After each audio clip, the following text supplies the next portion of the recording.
Yeah, out of the court hearing on Friday, what came out, and I find pretty shocking, is that you have Eisenhauer and Keepers. They were basically plotting different ways how they were going to kill 13-year-old Nicole, and they were doing it in a way as though they were going to pick what movie they were going to go see. They were thinking, oh, maybe we should strangle her, maybe we should fake her suicide, maybe we should drug her, and even Eisenhauer says, well, I prefer to knock her out, leave her on the road, and let the elements kill her. Instead, he settled on slitting her throat. Oh, my God. Now, after they disposed of the body, the two then exchanged a series of texts. They were texts read aloud in court. Here are some of them in this reenactment. I smell of cleaning supplies. I don't want to smell like that. I want to take a shower. Same. I'm so tired from this week. Like, holy. I guess we figured out how people commit mass murder now. Also, high is 36. The smell will be masked longer. As long as they don't find the body for a week, it will never be found. We definitely did overkill. Always do overkill when your life is on the line. According to our affiliate WSLS, a detective testified that Natalie referred to David, the male in this pairing, as a sociopath. She called herself a sociopath in training.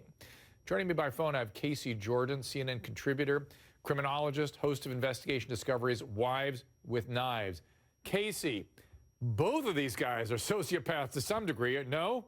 To a large degree. But, you know, we always talk about this on your show, Dr. Drew, the difference between the sociopath and the psychopath. And in this particular situation, I would argue that she definitely has a lot of sociopathic tendencies, but he may have absolutely crossed the line into psychopath. It's because his discussion of overkill, he calls it a mass murder even when it's not.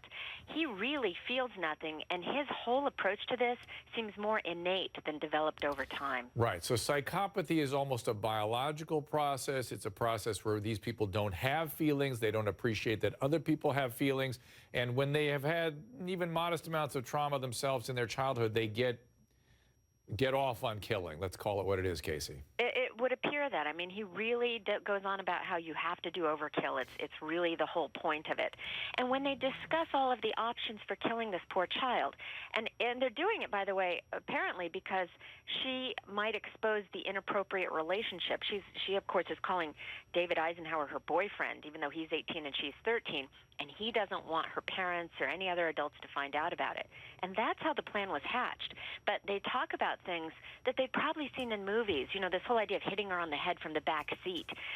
That reminds me of the case from 20 years ago with Diane Zamora and David Graham. It's like they researched it, but notice how David Eisenhauer goes for the most heinous, horrible method of killing, slicing her throat, and he does it by himself. So, our affiliate WMAR spoke to David last year because he was a star on his school track team back then.